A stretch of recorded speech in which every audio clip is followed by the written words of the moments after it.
Hey, good Tuesday morning. I hope this day finds you well. We're talking about the joy of the Lord. Primarily, the joy of the Lord is my strength. And we find this little prepositional phrase throughout, or use of different prepositions throughout the Old Testament in response to the word joy. There's joy in the Lord, there's joy from the Lord. But in Nehemiah 8:10, Nehemiah or Ezra, whoever is speaking there, says, "The joy of the Lord is your strength." And I'm trying to remember what all we pointed out yesterday, but the Hebrew word there is kidva, and it simply means joy, peace, gladness.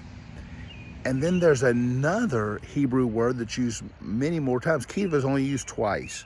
The other time is in First Chronicles, I think 16:27.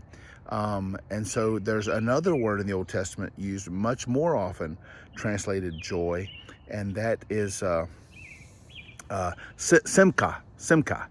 And in fact, the word joy only occurs one other time in one other verse in the English version of, of Nehemiah, and that's in Nehemiah chapter 12. And it says, when they offered sacrifices, God had made them to rejoice with great joy, and so much so that their rejoicing and joy in Jerusalem was heard afar off. So he uses the word joy twice.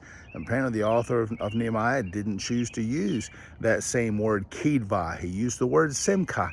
The best that I can deduct so far, those words are really synonyms. Simcha infers just maybe a little more pleasure. But here's the deal with joy. Joy is a sense of happiness, but the word happiness is just simply too shallow, because happiness is so often circumstantial, and joy just goes further.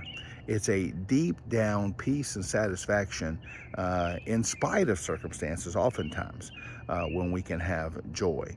Now, the Israelites certainly had reason to be joyful and rejoice. There was a revival in the land, not only a revival spiritually, but a revival physically. And so there was all kinds of reason to be optimistic, and so that brought them joy.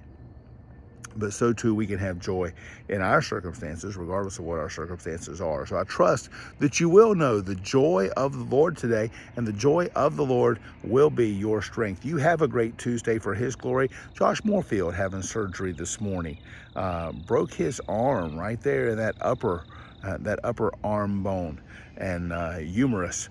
And let's just pray for a successful surgery there and everything to go smoothly, and keep the Moorfield family in your prayers. And I hope you'll have a great day for His glory. God bless.